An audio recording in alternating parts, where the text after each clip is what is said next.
રાજકોટ જિલ્લાના ધોરાજીમાં વાયરલ ઇન્ફેક્શનને લઈને રોગચાળામાં ધરખમ વધારો. ધોરાજી સરકારી હોસ્પિટલમાં રોજ કરતા હાલ ઓપીડીમાં વધારો જોવા મળી રહ્યો છે. 400-500 દર્દીઓ જોવા મળી રહ્યા છે. તાવ, શરદી, ઉધરસ તેમજ ઝાડા ઉલટી, કમળો, ડેન્ગ્યુ, ટાઇફોઇડ, કોલેરા જેવા અન્ય બીમારીઓની ફરિયાદ જોવા મળી રહી છે. ધોરાજીની સરકારી હોસ્પિટલમાં નાના બાળકો, મહિલાઓનો ઘસારો જોવા મળી રહ્યો છે.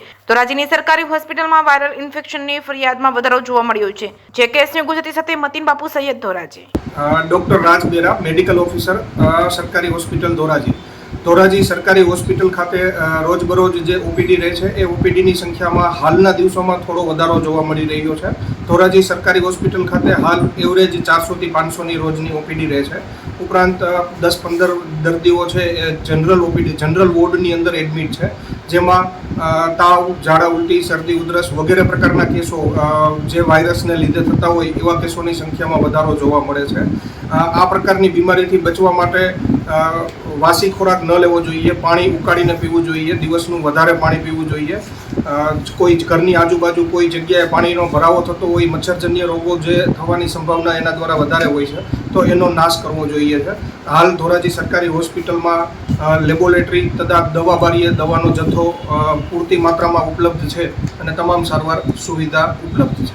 સાહેબ, લોકોને શું સલાહ આપશો કે જે વાયરલ ઇન્ફેક્શન શું કારણથી થાય છે? વાયરલ ઇન્ફેક્શન કારણ છે મિક્સ ઋતુ. અત્યારના હાલના દિવસોમાં જે સવારમાં થોડી ઠંડી જેવું હોય છે, વરસાદનો માહોલ છે, મિક્સ ઋતુના લીધે વાયરસજન્ય રોગો વધારે હોય છે, જેમાં પાણી ઉકાળી પીવું જોઈએ, ગરમ પાણીનો ઉપયોગ કરવો જોઈએ. મચ્છરજન્ય રોગથી બચવા માટે કોઈ પાણી ભરાતું હોય, ઘરની આજુબાજુ ભરાયેલું રહેતું હોય તો એનો નાશ કરવો જોઈએ.